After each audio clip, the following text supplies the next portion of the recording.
tarde. Quero agradecer a presença de vocês agora pela essa parte da tarde do evento. Espero que todos tenham desfrutado de um ótimo almoço e de um bom tempo de networking. Nós vamos ter agora às 15 horas a palestra do Eduardo Mendes, CEO do Grupo MH. Ele vai estar falando sobre inovação em arquitetura e planejamento de data centers, com cases de sucesso e projetos com utilização de energia renovável por células fotovoltaicas. Okay.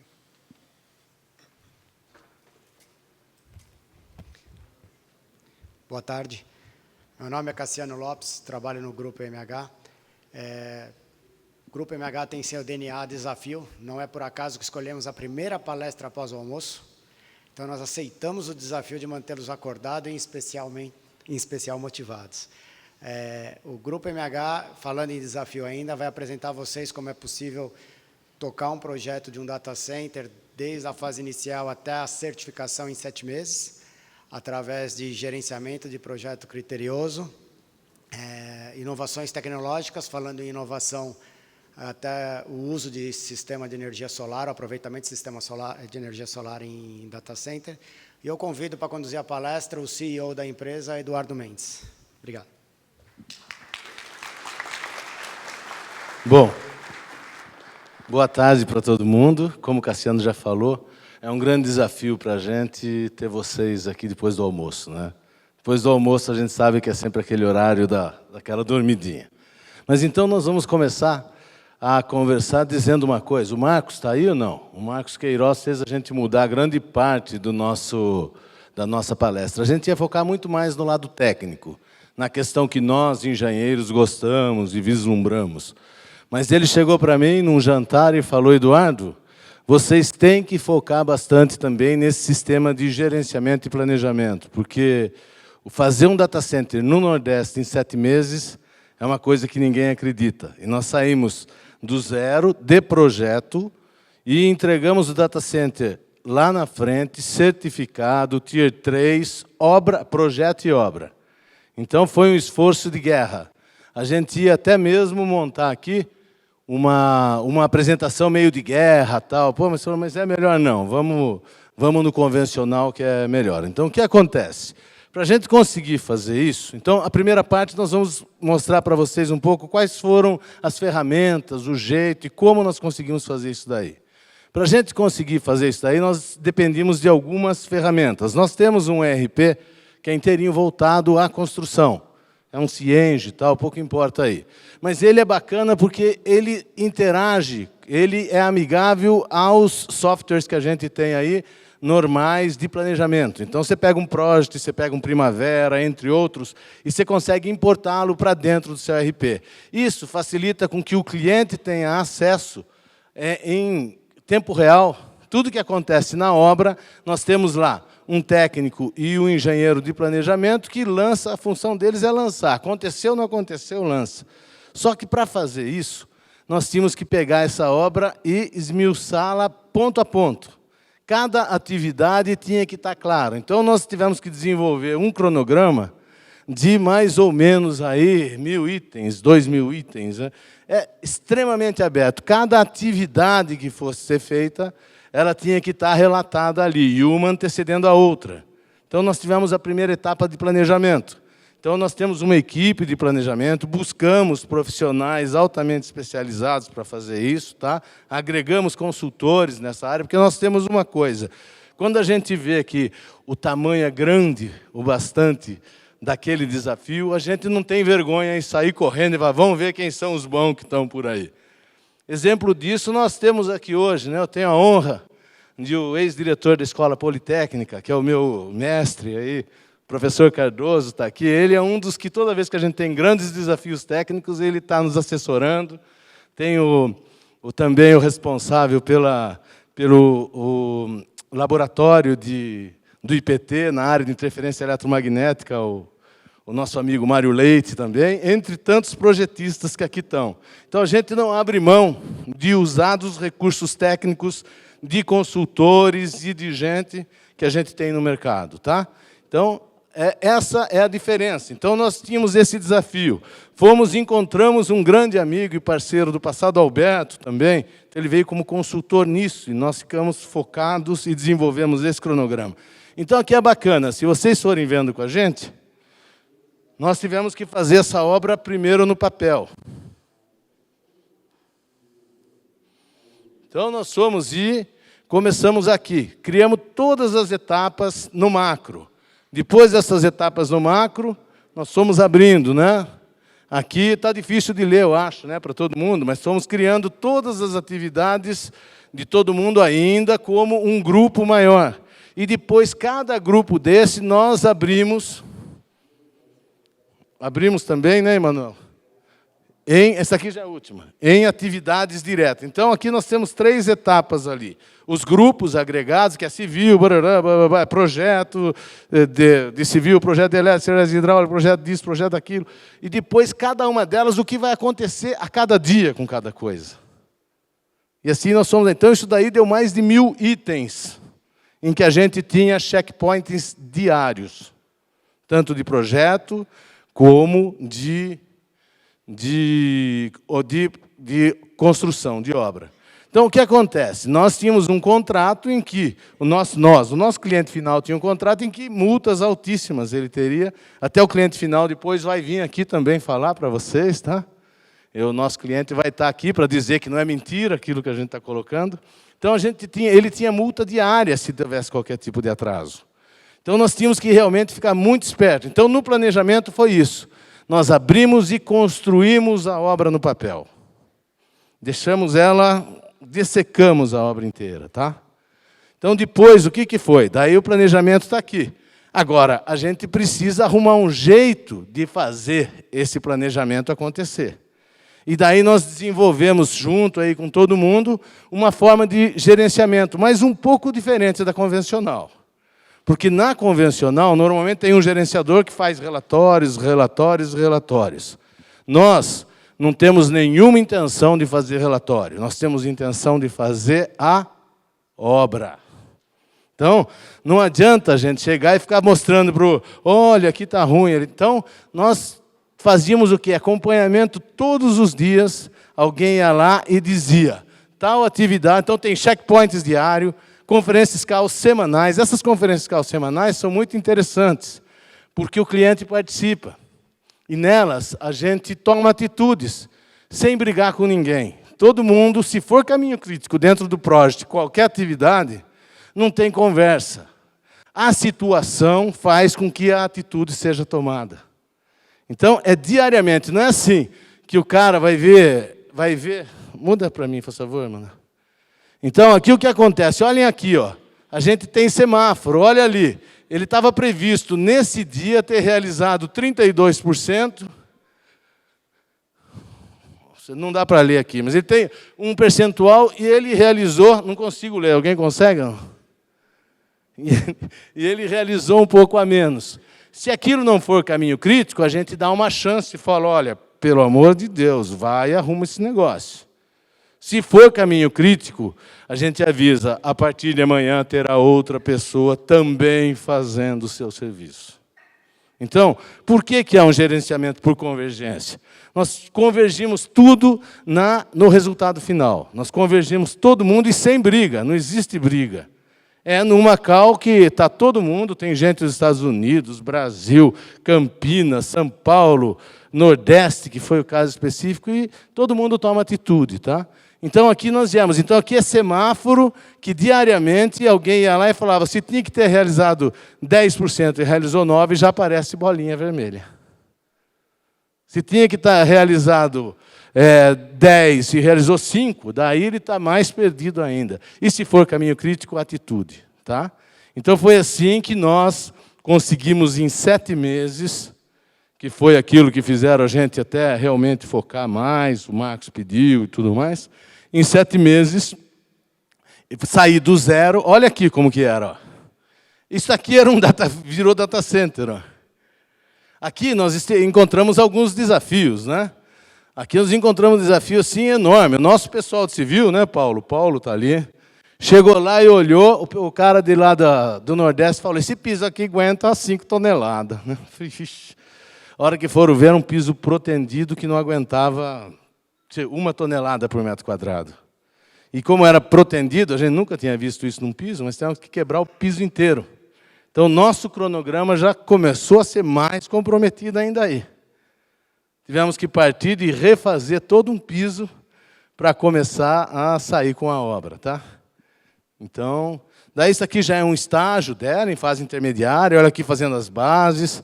Aqui a gente já está em 7 meses depois, obra concluída, painéis colocados, data hall montado, aqui já em comissionamento. Tá? Uma coisa bacana também é que nós, normalmente, somos comissionados, o cliente ele vai estar aqui daqui a pouco, mas ele é bem safado com a gente, desculpe o termo. Viu? Por quê? Quem comissiona a gente é o concorrente. Ele contrata o concorrente para comissionar. Então, a turma olha mesmo. Né? É carga total. Se é 1 mega de TI, põe 1 mega de banco de carga. Não tem conversa. A gente fala, pô, põe um pouco menos. Não tem papo. A turma quer pegar. Tá? Então, é bacana por causa disso. Além de tudo, nós somos hoje comissionados pelos concorrentes. Tá? Então, já fomos comissionados por vários aí. Então, essa é uma obra comissionada e certificada. Olha aqui uma subestação. Ó. Um grande desafio, como no Nordeste, conseguir fazer uma subestação em 69 com 2 transformadores de 15/18 MVA. Conseguir ligar a rede de 69 que vem por aqui em 7 meses. Então, isso aí foi... dioturna e noturnicamente, a gente estava lá na Coelce brigando e enchendo o saco dos caras. Né? Hoje em dia, só dioturna não adianta, né? Porque agora mudou o verbo nosso. Né? Tem diotúrnica e noturnicamente. Né? Então, a gente estava lá de dia e de noite, lá na Coelce, brigando e enchendo. E, realmente, eles foram... Todo mundo dizia... Vocês não vão conseguir isso no Ceará. E está lá, está funcionando e está coisa. Agora, é claro, dentro disso que eu falei, um cronograma em que a gente dioturnamente olhava e checava os pontos. Tá? Então, isso aqui é a primeira parte que a gente... Olha aqui, ó, aqui está a parte de ar-condicionado, né? Aqui tem a parte de subestação e aqui é o data center, todo aqui dentro. Tá? Tem mais 2 estágios ainda, para ser feito, então, de 2 megas de TI, pode passar a 6 megas de TI. Já a segunda fase está em projeto e a gente deve iniciar no início do ano que vem. Tá? Então, agora vamos entrar dentro daquilo que seria o tema da nossa conversa aqui, que é o que a gente mais gosta. Então, nós vamos discutir um pouquinho sobre o quê? Sobre arquiteturas e topologias, ou topologias. O que é legal? Nós temos um jeito um pouco diferente de fazer os projetos e de trabalhar com os clientes. O que a gente faz e o que a gente praticamente briga com os clientes para que seja assim. A gente primeiro senta e conversa o que você precisa, o que você tem, e vamos discutir como que nós vamos juntos chegar lá. Tá? Então, realmente não é um projeto que nós fizemos. É um projeto que o cliente veio e falou, tenho isso, eu tenho aquilo, sentou e a gente foi rabiscando. A experiência do cliente em operação, a experiência do cliente na sua necessidade, é o que norteou e norteia todos os nossos projetos.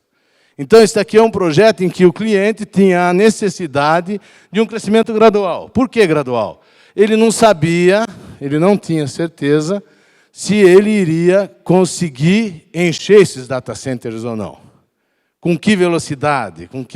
Então, dá para a gente fazer alguma coisa que vá crescendo devagarzinho? Dá. Nós criamos aqui, junto com o cliente, uma estrutura de tribus. Tá? A tribus é uma arquitetura que é uma topologia que nos agrada bastante. Tá? Por quê? Porque dá uma garantia bastante. Você tem 50% de capacidade em cada bus, e a gente usa no final do all-fonte, se por um acaso os servidores que tiverem lá for fonte única, a gente normalmente põe aquelas chavinhas aqui, tá, aquelas ATS, STS, em cima do quadro de baixa potência. Então, na pior das hipóteses, nenhum problema forte que possa vir a dar, o cara perde no máximo um rack.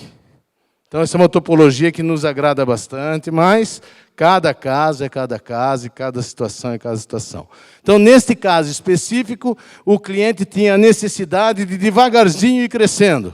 Então, como é que fez? Nós montamos um tribus com 50% da carga de cada bus, que daí a gente põe só um gerador, põe só uma UPS, tá? Para a carga TI, uma UPS para o ar-condicionado. Depois, o que acontece? Num segundo estágio, põe o segundo gerador, ó, o segundo gerador por bus, põe a segunda UPS, tá? Em todos os casos aqui, ó, e daí chega na potência total do bus. Então, assim, a gente consegue devagarzinho ir crescendo. O sistema Tribus é muito interessante porque você consegue parar um bus todo e os outros dois têm a potência, consegue segurar 100% da carga de uma forma muito direta, muito limpa, né? Existem 1000 topologias, daí depende de cada situação, tá? Então, isso daqui é isso daí. Volta um pouquinho para mim, por favor, Emanuel. Então, a potência total de TI, deste caso, quando completou as 3 salas, tá? Cada uma Tribus, é uma potência de 3, quase 4 mega de TI. Tem aqui 1,26 por sala, tá? É um projeto certificado Tier 3, cabine primária, então a entrada em média. Tem geradores, UPS estática, ar-condicionado por expansão direta, Tribus com PDUs e RPPs, tá? Agora tem um segundo caso. Cada caso desse, se a gente fosse realmente esmiuçar e conversar com calma, daria para a gente perder um bom tempo aqui, ou ganhar um bom tempo, não sei. Depois, nós estamos com o stand aqui em frente. Quem quiser depois discutir com um pouco mais de detalhe cada situação, estamos lá à disposição, tem toda a nossa equipe de engenharia aí presente, tá bom? Então, esse caso aqui é o seguinte, a necessidade do cliente era completamente oposta àquilo que a gente havia visto. Esse daqui ele precisaria de alta potência e alta densidade. Ele precisaria de cada data hall com 3 mega de potência. A gente sabe que se você for pegar 3 mega e dividir aí 480, para aquele lance lá, mais o PUE, mais não sei o que lá, a gente teria que ter disjuntores na faixa aí de 8, 10 mil amperes para a gente conseguir em baixa tensão isso. Então, nós tivemos que sair para uma estratégia muito interessante. Alguém de vocês esteve na palestra da GE agora, ali atrás? Agora de pouco? Eu acho que sim, né? Eu vi algumas pessoas lá. Eles falaram um pouco sobre isso. Aqui no Brasil é o primeiro caso. Nós tivemos que desenvolver o quê? Uma distribuição em média tensão. Então, a gente chega com essa energia até a cara do rack, até a cara da carga, até a próxima carga, em média tensão. Com isso, é claro, a gente conseguiu uma série de economias. Que economia? Só de cabo aqui, nós fizemos uma estimativa comparando com outros data centers, nós economizamos por volta de 400 a 500 quilômetros de cabo 240. Que a gente chega bem próximo com a média tensão. Isso, cada metro de um cabo 240 tem 2,5 kg de cobre. Então, imagine o que seria isso em tudo que é eletrocalha, coisa, muitas vezes não dá para passar pelo chão, você tem que fazer por cima, pipe rack, o peso que isso ia jogar para cima disso daí, e custo e preservação do meio ambiente. Então, este projeto, apesar de ser um projeto, muitas vezes, que a turma diz, um projeto estranho, no mundo inteiro ele é utilizado. E é claro, a gente precisa tomar alguns cuidados técnicos. Aí que quando eu falei, na presença do Mário Leite, ali brincando do IPT e tal, o Mário desenvolveu para a gente um estudo de todo tipo de interferência que um curto-circuito que desse aqui pudesse vir a influenciar na carga. Então, nós temos relatórios, então, nós não fazemos nada de qualquer jeito. Tá? Isso aí foi apresentado para engenharias americanas, que é o cliente final, foi aprovado por todo mundo, e é o primeiro, pelo menos de nosso conhecimento, data center que a distribuição é feita em média tensão. Então, é um case muito interessante. Se acho que alguém quiser depois conhecer, procura a gente, ou mesmo o pessoal da Cente, que é o proprietário desse data center. É um negócio muito, muito bacana. Tá? Então, nós temos aqui uma subestação. Essa aqui nós fizemos em 9 meses, gente. 12 megas de TI, pronto inteiro. 12 megas de TI, com uma subestação, com 2 transformadores de 20/25M, tá? MVA, com energia de 88 e 138, né? Religável, porque no futuro, hoje é 88 kV, mas no futuro vai ser potencializado as linhas aqui do estado, então a gente é obrigado a fazer também religável em 138.000 volts, né? Então, a linha de transmissão foi feita 2,5 km de linha de transmissão, tá? Com todos os problemas ambientais que teve que passar a área de preservação, com tudo isso daí. Então, nós também tivemos aqui um outro grande desafio. Em 9 meses, nós entregamos, certificamos, né? E ainda tivemos que desenvolver todo um projeto muito específico para essa necessidade. Então, por que eu fico batendo muito nessa questão de necessidade?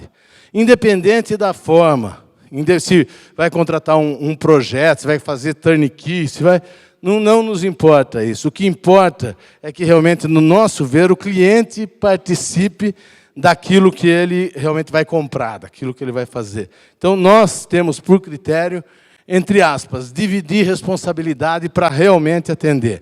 Não tem jeito de você chegar para mim e falar, Eduardo, nós queremos fazer um data center de 3 mega por não sei o quê, me dá o projeto.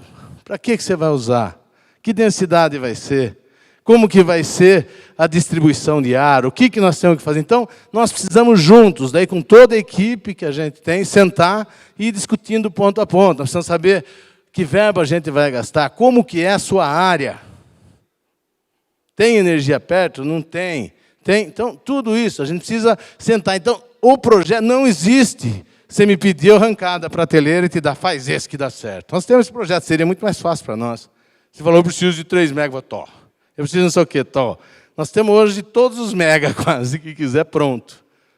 Mas é muito interessante, porque existem lugares que a entrega do equipamento é fundamental. Então, não adianta vocês fazerem um projeto e o cara dizer assim, essa UPS eu demoro 9 meses para entregar. Esse transformador eu demoro 1 ano para entregar. Não resolveu nada. Então, nós temos realmente que fazer uma engenharia em cima disso. Falta só 10 minutos. Por favor, vamos lá então, que eu tenho mais 2 cases aqui para passar. Então, aqui, ó, gente, tem algumas fotos. Ó, essa aqui é a obra real, tá? Era lá, depois, está aqui a subestação, ó, aqui estão todo o sistema de ar, aqui onde os tanques que acumulam água gelada, né, Edu? As águas geladas, ali está o pessoal que desenvolveu toda essa parte de ar-condicionado, que é o pessoal ali, o Eduardo, da IBM. Está aqui os painéis de média tensão, de distribuição. Nós temos três grandes salas de média tensão fazendo essa distribuição. Agora aqui, uma outra necessidade. Necessidade de crescimento gradual e construção rápida. Então, isso daqui é aquele caso que nós já discutimos o cronograma lá atrás, aquele caso do Nordeste. Então, nós já conversamos um pouquinho sobre ele, aqui eu vou falar bem rapidinho, porque o meu tempo já era. Tá? Então, aqui é o seguinte, ó, nós tínhamos essa necessidade de 6 mega, mas, num primeiro momento, 2. A obra tinha que ser, o projeto certificado, a obra certificada, tinha que ser subestação, porque eles não tinham disponibilidade de energia acima de 2,5 em 13,8. Mesmo a 2,5 eles diziam que demoraria mais do que o prazo, a Coelce dizia que demoraria mais do que o prazo total da obra. Então, nós tivemos que fazer uma estratégia de guerra para conseguir isso. É esse que é a estratégia de guerra. Aqui, o que acontece? Algumas atitudes foram tomadas. O ar-condicionado é por expansão. Por que por expansão? Porque era o equipamento mais rápido que tinha, era manutenção mais fácil lá no Nordeste. Então, tem uma série de coisas que são levadas em consideração na hora de tomar uma atitude dessa daí, tá?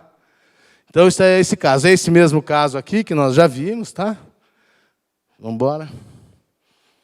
Então, aqui, agora nós vamos falar...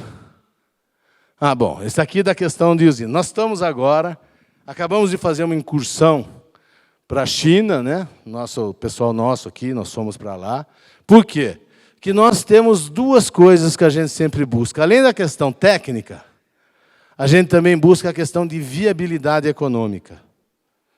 Então, nós acabamos de voltar de lá, fomos lá buscar, porque nós chegamos com um payback de 6 anos, isso daqui. Os americanos olharam para nós e falaram, não, eu não gosto de 6 anos, né? Então, nós saímos correndo e fomos até lá, e eu acho que nós voltamos com um payback muito abaixo disso. Estamos terminando os estudos, tá? O projeto nosso já é completo, então é praticamente viável e devemos implantar esse data center aqui na região de São Paulo. O projeto já está pronto, tá? Devemos implantar ele com uma usina de... Olha aqui, ó, brincadeira, olha quantas placas aqui. Ó. Nós vamos implantar aproximadamente 1 mega de watts de TI. Por que 1 mega? Além da área que a gente tem lá disponível ser suficiente só para isso, que acho que vai ser uma das maiores implantadas aqui no Brasil. Além disso, nós temos outros limitantes, que é a legislação brasileira, ela versa sobre micro e mini usinas geradoras. Para isso, a legislação da ANP da ANEEL é bem tranquila. Então, você pode fazer um grid, né, você injeta direto, você mede mais e menos, a hora que você não estiver usando, você devolve para a concessionária, ele subtrai, põe... Agora, se você passar de 1 mega, você já entra na legislação de usina. Deve ser obrigado a fazer um projeto e para aprovar. Daí, só de projeto, acho que vai uns 3 anos aí para aprovação. Então, a gente é obrigado hoje, mas está para mudar isso. Nós até, aqui na feira, conversamos com o Luciano, né, que também mexe bastante com isso, ele deve estar por aqui.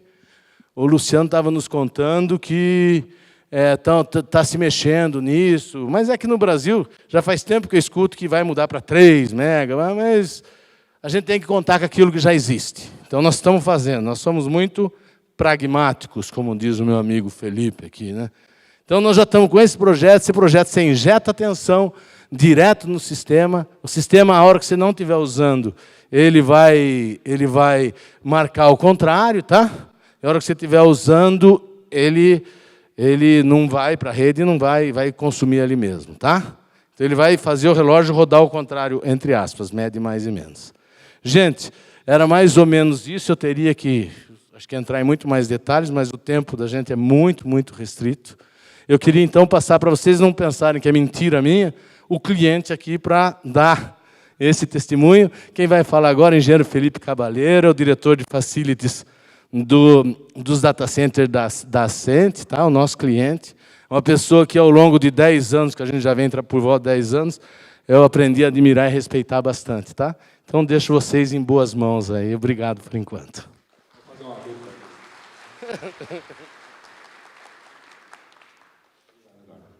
Bom, tenho apenas alguns minutos aqui, apenas para dizer que é um trabalho que nos dá muita satisfação, muito prazer de fazer, porque o data center sai do jeito que a gente planeja, do jeito que a gente pensa e muito mais, do jeito que a gente precisa ele, né? Porque às vezes a gente pode planejar uma coisa que não está à altura do que a gente precisa, então gasta mais e não usa, ou gasta de menos e depois tem que ficar refazendo algumas coisas. Essa foto aqui ilustra muito bem o que é esse tipo de participação, de convergência, de gerenciamento.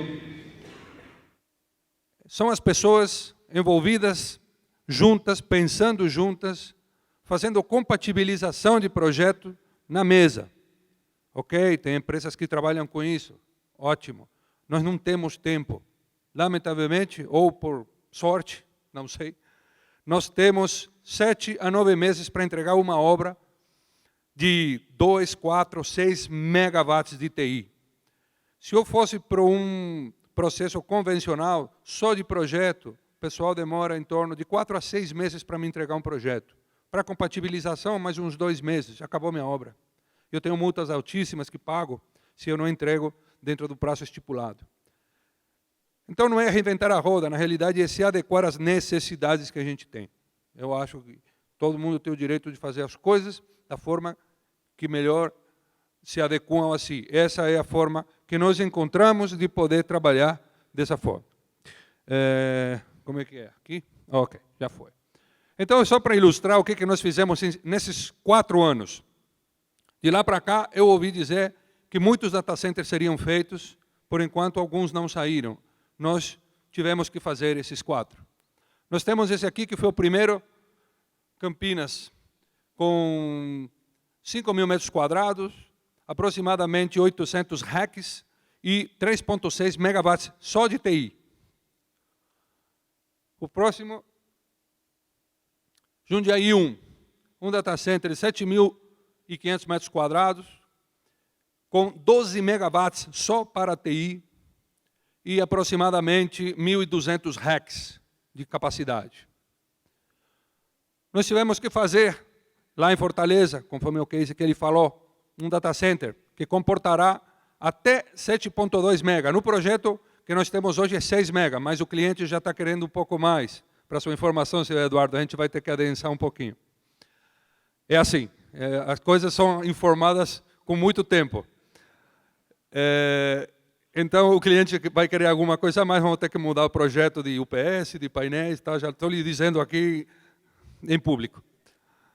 É um data center para 1.350 racks, chegando aí a 7,2 megawatts de TI, com uma área de 9.500.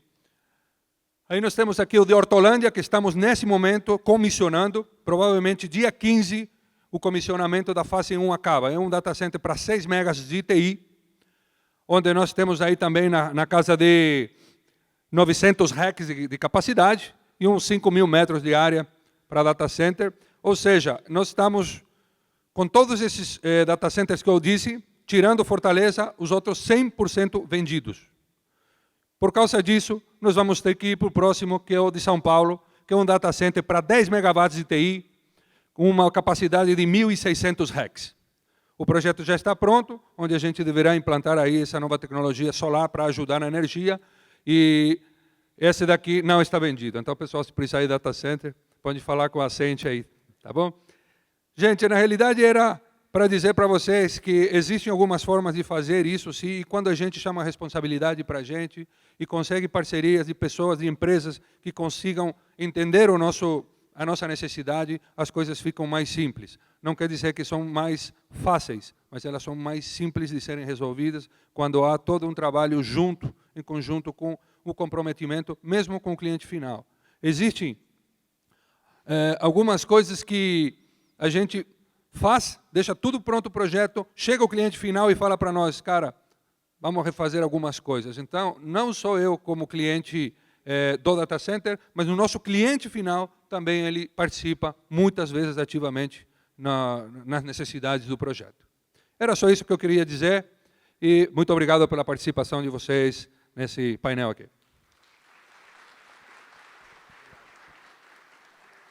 Nós vamos abrir para o painel de perguntas e para o sorteio do iPad dos presentes. Vocês receberam um papel na entrada. Nossos contatos estão na tela e bem como nós temos o nosso stand aqui do lado. Alguma pergunta? Não, né? Estava em dúvida quem ia fazer o sorteio. Teve alguns que queriam que fosse a nossa recepcionista, mas eu achei que eu seria melhor. Né? Ah, então. Eu também acho.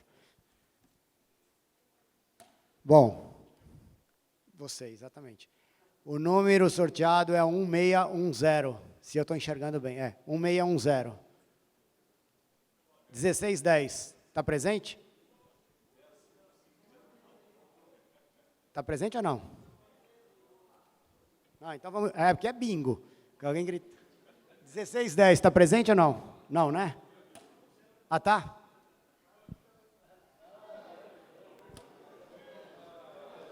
Eu não vou dar beijo, eu já aviso.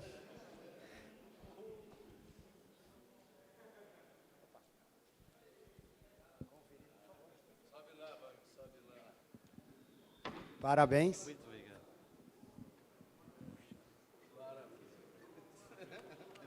Obrigado a todos pela participação, agradeço.